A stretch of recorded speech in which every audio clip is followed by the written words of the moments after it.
안녕하세요. 오늘도 이렇게 온라인으로 만나게 돼서 반갑습니다. 자, 우리에게 오늘은 어떤 말씀을 주실까요?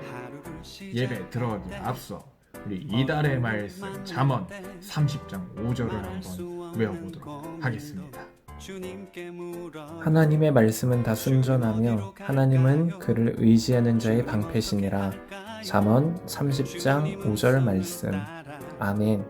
좋습니다. 자, 그럼 까먹기 전에 우리 성경 목록 창세기부터 요한계시록까지 한번 같이 불러보면서 다시 한번 머릿속에 새기는 시간을 갖도록 하겠습니다.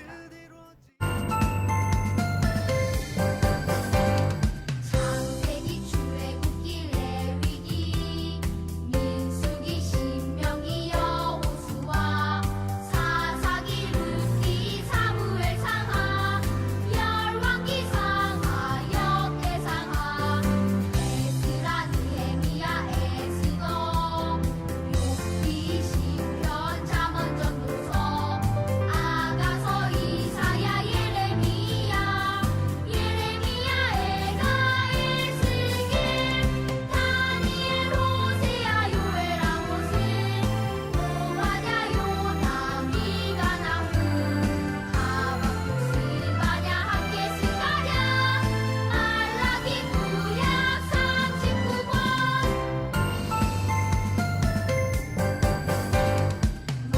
마태복음, 마가복음, 누가복음, 요한복음, 사도행전, 로마서, 고린도전서, 갈라디아서, 에베소, 빌립보서, 골로새서, 데살로니가 전후서, 디모데전서, 디도서, 빌레몬서, 히브리서, 야고보서, 베드로전서, 요한일서, 요한이서, 요한삼서, 유다서, 마지막으로 요한계시록. 이 시간에 우리 함께 찬양하도록 하겠습니다. 오늘 찬양에는 정진유 선생님, 박노웅 선생님, 박노영 선생님이 함께 해주셨습니다. 여러분도 있는 그 자리에서 마음을 다하여 기쁨으로 찬양했으면 좋겠습니다. 같이 찬양합시다.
자, 이제 우리 말씀을 위해서 같이 기도하도록 하겠습니다. 자, 두 눈 감고 두 손 모으고 하나님 감사합니다. 오늘도 이렇게 우리를 말씀 가운데 서게 하시고 하나님의 마음이 어떤 것인지 가르쳐 주시니 감사합니다. 우리가 드리는 예배 가운데 함께 해주시고 어디 있든지 무엇을 하든지 하나님의 사람으로 살 수 있도록 담대함과 용기에 허락하여 주시옵소서. 감사드리며 예수님 이름으로 기도합니다. 아멘. 자, 이제 우리 같이 사도신경 하도록 하겠습니다. 전능하사 천지를 만드신 하나님 아버지를 내가 믿사오며 그 외아들 우리 주 예수 그리스도를 믿사오니 이는 성령으로 잉태하사 동정녀 마리아에게 나시고 본디오 빌라도에게 고난을 받으사 십자가에 못 박혀 죽으시고 장사한 지 사흘 만에 죽은 자 가운데서 다시 살아나시며 하늘에 오르사 전능하신 하나님 우편에 앉아 계시다가 저리로서 산자와 죽은 자를 심판하러 오시리라. 성령을 믿사오며 거룩한 공회와 성도가 서로 교통하는 것과 죄를 사하여 주시는 것과 몸이 다시 사는 것과 영원히 사는 것을 믿사옵나이다. 아멘. 이제 우리 같이 말씀 보도록 하겠습니다. 오늘 나눌 말씀은 사도행전 10장 34절에서 35절 말씀입니다. 34절, 35절 같이 한 목소리로 읽어볼까요? 베드로가 입을 열어 말하되 내가 참으로 하나님은 사람이 외모를 보지 아니하시고 각 나라 중 하나님을 경외하며 의를 행하는 사람은 다 받으시는 줄 깨달았도다. 아멘. 자, 우리 같이 말씀 나누기 전에 영상 먼저 보도록 하겠습니다.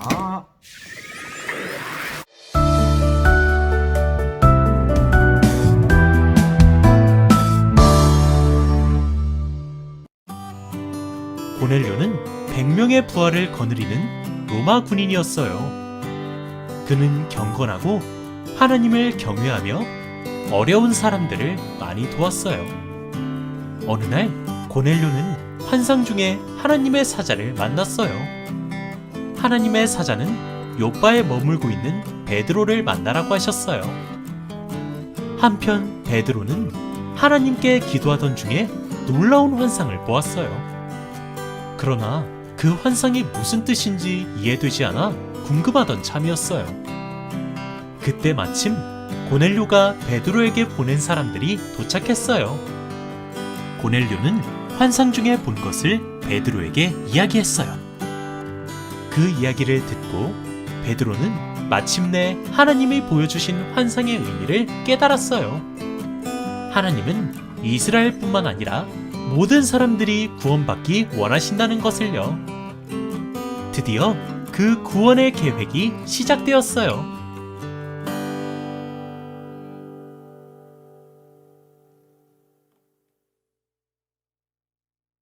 다리를 한번 옮겨볼까요? 친구들 놀이동산에 가본 적 있어요? 놀이동산에는 누가 들어갈 수 있죠? 남자? 여자? 외국인? 한국 사람? 뭐 선생님들만? 아니면 학생들만? 아니요. 누구든지 입장권이 있는 사람이 들어가는 거예요. 하나님의 자녀가 된다는 것도 이와 같아요. 어린아이든지 어른이든지 아니면 이스라엘 백성이든지 전도사님 같은 우리 같은 이방인이든지 뭐 키가 커야 된다든지 등치가 커야 된다든지 아니면 그렇지 않든지 상관이 없어요. 그게 중요한 게 아니거든요. 하나님이 우리를 사랑하셔서 우리를 택하시고 복음을 가르쳐 주세요. 예수 그리스도의 십자가를 믿는 자들이 하나님의 자녀가 되는 거죠. 우리가 노력해서 되는 걸까요? 아니요. 하나님의 선물로서 주어진 거고 우리는 마음으로 그것을 받는 거예요. 오늘 본문에는요. 고넬료라는 사람과 베드로가 나옵니다. 이 사람들을 통해서 주시는 하나님의 말씀을 한번 잘 귀 기울여서 들어봅시다. 예수님의 제자들이 예수님에 대한 이야기를 이스라엘 온 동네 사방을 다니면서 전했어요. 점점 많은 이스라엘 사람들이 하나님을 알고 믿게 되었어요. 그런데 하나님의 말씀이 이스라엘 사람뿐 아니라 수많은 이방 사람들에게 전해지기 시작했어요. 그런데 하나님의 말씀이 이방인들에게도 잘 전달이 되었다고 해도 예수님을 믿고 하나님을 믿는 유대인들 마음속에는 그래도 이방인과 우리는 달라 라는 이런 마음이 있었어요. 그래서 제자들은요, 이방인들에게 예수님의 말씀을 가르치기는 했지만 자신들의 유대인의 이 공동체 속으로 들어오지는 못하게 했었어요. 그러던 시기에 고넬료라는 군인이 등장합니다. 가이사랴라는 지역에 고넬료라는 사람이 있었어요.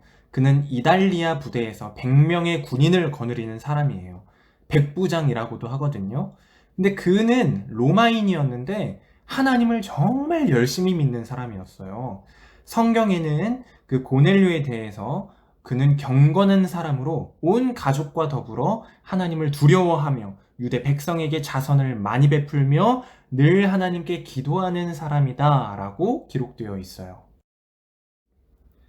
하루는 고넬료가 기도하는데 환상 중에 하나님의 사자, 천사를 만나게 되었어요. 하나님의 천사가 이렇게 고넬료에게 말했죠. 고넬료, 요바에 있는 예수님의 제자 베드로를 너의 집에 초대하거라.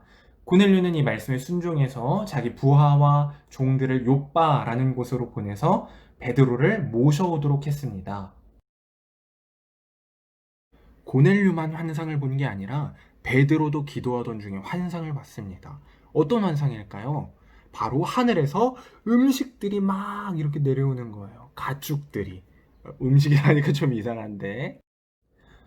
어찌되었건 베드로와 같은 유대인들이 절대 먹을 수 없다라고 생각했던 그런 부정한 음식들이 그릇 안에 담겨 있었어요. 근데 하나님이 그것을 먹으라고 하셨어요. 하나님이 먹으라고 하셨는데 그때 베드로가 이렇게 말해요. 하나님, 난 율법 때문에 절대 먹을 수 없습니다. 이거 부정한 음식 나 못 먹습니다. 이렇게 말해요. 근데 이게요 3번이나 반복이 됩니다. 그래? 그럼 너 먹지 마. 나만 먹어. 이런 게 아니라 그냥 먹어라. 내가 이걸 먹어라. 이렇게 말씀하시는 게 3번이나 반복이 돼요. 정말 중요한 메시지가 나오는데 하나님이 이렇게 말씀하세요. 하나님이 깨끗하다 하신 것을 속되다. 그러니까 부정하다, 나쁘다고 말하지 말아라. 이런 말씀이 나와요. 베드로는 정말 이해가 되진 않았지만 이 이야기를 마음속에 잘 간직하고 있었어요. 그때 고넬료가 보낸 사람들이 찾아옵니다. 고넬료의 종들이 이런 일들이 있었으니까 그리고 당신을 초대할 테니까 와주세요 라는 이야기를 했을 때 베드로가 어떻게 반응했을까요? 아니, 내가 어떻게 이방인들하고 그렇게 교제하겠습니까? 라고 했을까요? 아니면 하나님이 말씀하신 게 이런 거구나, 이거였구나 라고 생각했을까요? 바로 2번째죠. 하나님이 음식에 대한 환상을 보여주셨을 때 하나님이 깨끗하다고 한 것을 부정하다, 더럽다 말하지 말아라. 율법도 내가 정한 거고 이 모든 말씀을 하고 있는 것도 난데 너가 뭔데 이건 이거고 이건 이거다라고 감히 하나님이 나 앞에서 하느냐, 뭐 이런 의미가 다 담겨 있는 거죠. 어떤 사람들은요, 피부 색깔이 까만지 하얀지 노란색인지 주황색인지 이런 걸 가지고 사람을 차별하기도 한대요. 그런데 하나님은 사람을 그런 걸로 차별하시지 않습니다. 하나님의 그 사랑은 누구에게든지 흘러갈 수 있어요. 누구에게든지 들려질 수 있는 이야기예요. 사랑하는 친구들, 우리들 마음속에는 어떤 기준이 있나요? 누군가를 볼 때 어떤 판단 기준이 있나요? 교회 다니는 애는 이래야 돼. 교회 다니는 애는 착해야 돼. 그런데 쟤를 보니까 쟤는 참 못됐어. 어떻게 저런 애가 하나님 믿는다는 말을 할 수 있지? 이런 경우들도 있을지도 몰라요. 그런데 친구들, 그 친구에게도 하나님의 사랑이 필요합니다. 그 친구에게도 하나님은 사랑한다 말씀하십니다. 교회는 병원하고 비슷한 곳이에요. 병원은 아픈 사람들 와서 치료받는 곳이잖아요. 병 고침받고. 교회도요, 죄인 되어서 온 모습들이 다 죄로 물들어서 힘들어하고 있는 사람들, 죄인들이 모여서 하나님의 말씀으로 치유받고 하나님을 닮아 점점 성숙하고 그렇게 성장해 나가는 그런 과정을 겪는 곳이 바로 교회예요. 베드로는 유대인이었지만 이방인이었던 고넬료를 하나님이 어떻게 생각하시는지를 깨달았어요. 처음에는 이해 못했지만 나중에 이런 일이 있는 걸 보니까 하나님의 마음이 이런 거였구나 딱 깨달았어요. 그리고 어떻게 했을까요? 순종해요. 그곳 가운데로 가요. 하나님이 보여주시고 들려주신 말씀에 순종해서 그렇게 한 거죠. 베드로가 도착하니까 고넬료가 베드로를 극진히 모신 다음에 온 가족들과 친척들까지 다 불러 모은 뒤에 우리가 하나님의 말씀을 듣고 싶습니다. 예수님에 대한 모든 것을 들려주세요라고 베드로에게 요청했어요. 그러자 베드로가 예수님이 우리를 구원하시기 위해서 십자가에 죽으셨고 부활하셨고 하늘로 올라가셨으며 이제는 성령으로 우리와 함께 하시는 하나님의 아들이라고 전했어요. 그들이 말씀을 듣고 있을 때 성령 하나님이 그들에게 내려와서 주위에 있는 유대인들도 이방인에게도 성령님이 이렇게 임하시는구나 딱 다 알게 되었고 놀랐죠. 고넬료는 성령 충만해서 가족들과 함께 세례를 받고 예수님의 제자가 되었어요. 우리도 이와 같아야 합니다. 하나님의 사랑은 차별이 없는 사랑인데 그 사랑을 죄인인 내가 받았구나. 이방인인 내가 받았구나. 그 은혜를 먼저 기억하는 거예요. 두 번째는 나도 세상하고 똑같은 어떤 기준들 아니면 내가 가지고 있는 어떤 기준들을 가지고 누군가를 차별하고 평가하고 판단하기 전에 그렇게 하는 것이 아니라 하나님은 저 사람을 어떻게 사랑하시는가를 생각하면서 그 하나님의 눈으로 그 친구들을 바라보는 거죠. 베드로처럼 고넬료에게 간 베드로처럼 그래서 가서 예수님의 복음을 전한 베드로처럼 우리에게도 하나님이 분명히 많은 친구들을 만나게 하셨잖아요. 만나게 하신 목적이 분명히 있을 거예요. 예수님의 마음을 담아내고 그렇게 친구들을 대하고 차별하지 않는 예수님의 눈, 하나님의 눈을 가지고 그러나 복음으로만 그렇게 그 친구들에게 다가가는 우리 모든 친구들이 되었으면 좋겠습니다. 다시 한번 가볼까요? 우리 같이 말씀을 기억하면서 기도합시다. 전사님하고 같이 기도합니다. 하나님, 우리가 사람들을 차별하고 내 마음, 나의 기준에 맞추어서 판단하고 평가하고 그렇게 살았습니다. 그러나 주님, 오늘 말씀 속에서 우리에게 가르치신 것처럼 내 기준이 아니라 하나님의 기준으로 나도 그렇게 세상을 보고 친구들을 보고 하나님의 마음으로 친구들을 대하고 세상을 대하는 우리들 될 수 있도록 하나님 붙들어 주시옵소서. 그렇게 살겠습니다. 우리 함께하여 주시옵소서. 은혜로 살게 하신 주님, 그 예수님의 이름으로 기도합니다. 아멘. 우리 같이 말씀을 기억하면서 나는 예배자입니다. 함께 찬양합시다. 정말로 마음으로 결단하고 우리가 하나님의 마음 닮은 사람으로 살길 원합니다. 고백하면서 같이 찬양하는 거예요.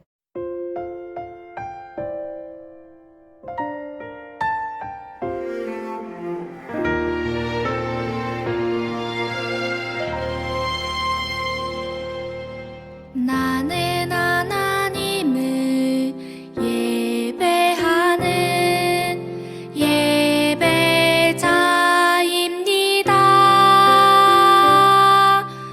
내가 서 있는 곳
친구들 어때요? 말씀을 통해서 많이 깨달았나요?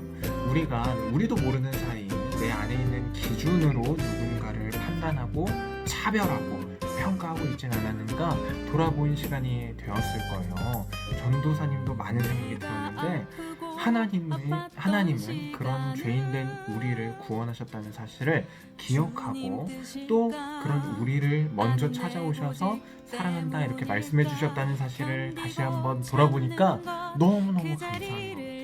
우리 친구들도 어디 있건 어딜 가건 그렇게 하나님의 사랑을 기억하는 사람으로 그렇게 누군가를 대하고 바라보고 위할 줄 아는 그런 모두가 되었으면 좋겠습니다.